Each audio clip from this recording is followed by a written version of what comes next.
Magandang umaga mga ka-happy hour. Narito ang mga balita para sa MBC TV Network News Update 9 AM edition.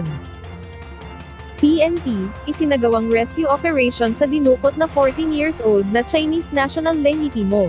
Nanindigan ng Philippine National Police na nasagip at walang ibinayad na ransom sa dinukot na 14 na taong gulang na Chinese national sa Taguig City. Sa pulong balitaan sa Camp Crame, sinabi ni PNP spokesperson Police Brigadier General Jean Fajardo na walang ibinayad na ransom ang PNP o sino mang grupo para mapalaya ang biktima. Ayon kay Fajardo, mismong si Interior Secretary John Vic Remulla na ang nagsabi na na-rescue ang bata at iniwan sa Macapagal Avenue sa Parañaque City. Sinabi rin ni Fajardo na mayroong very good lead na sinusundan ng PNP para matukoy ang mga sospek sa pagdukot. Hindi rin umano makakaapekto ang pagbawi ng relief order kay PNP Anti-Kidnapping Chief Police Colonel Emer Ragay kahit tuloy rin ang investigasyon sa kaso. Matatanda ang pinawalang bisa ang pagsibak kay Ragay bilang pagtalimos sa resolusyon ng Commission on Elections na nagbabawal ang paglilipat sa mga opisyal ng gobyerno sa panahon ng eleksyon.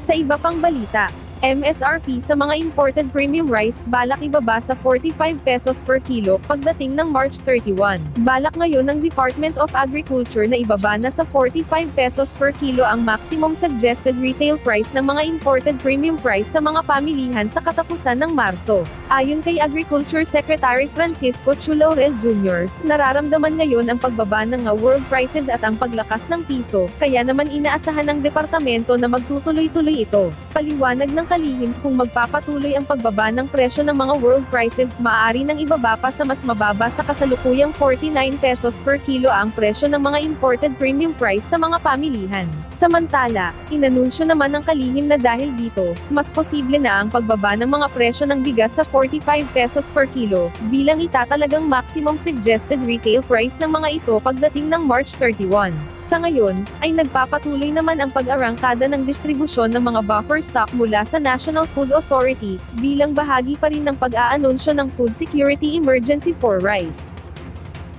At yan ang mga balita para sa MBC TV Network News Update 9 AM edition. Abangan ang mga susunod na balitaan mamaya para sa 10 AM edition.